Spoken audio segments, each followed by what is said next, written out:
Is there a Democrat that you think would be the leading candidate to stand in for? Because you mentioned the vice president is not necessarily the most desirable in the eyes of the DNC. They don't feel she distinguished herself, starting with being appointed the border czar.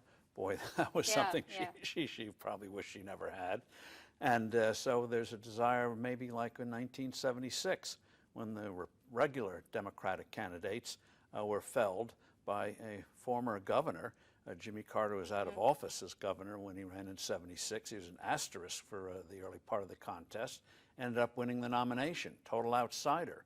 You have to remember, in 1980, even though Ronald Reagan had been governor of the largest state of the Union for 8 years, he was seen as an outlier among the Republican candidates, and he ended up winning by a landslide. So didn't work with Carter, did work with Reagan, but both were outsiders, and so the Democrats may try to pick a governor like of North Carolina. Who's that? Well, let's try him.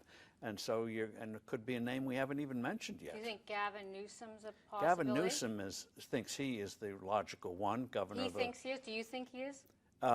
I don't think, I think that if it goes to a contest where you have to go out and get votes rather than being anointed by, as Biden was in effect when they cleared the field and made him the winner in South Carolina, and that ended that contest, where they have the superdelegates of the DNC pick a candidate, where it's an inside job, yeah, it would be Newsom.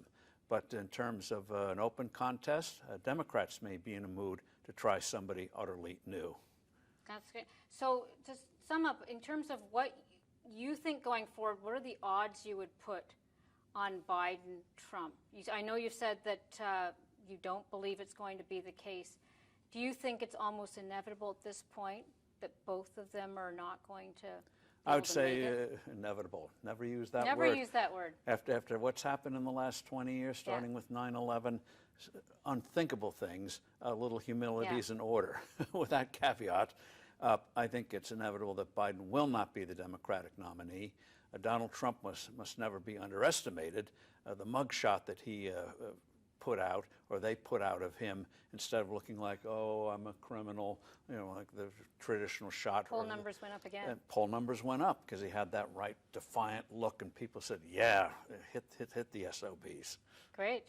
Well, we will continue the conversation. I look forward to it. Thanks. Well, there'll be a lot to discuss. Great.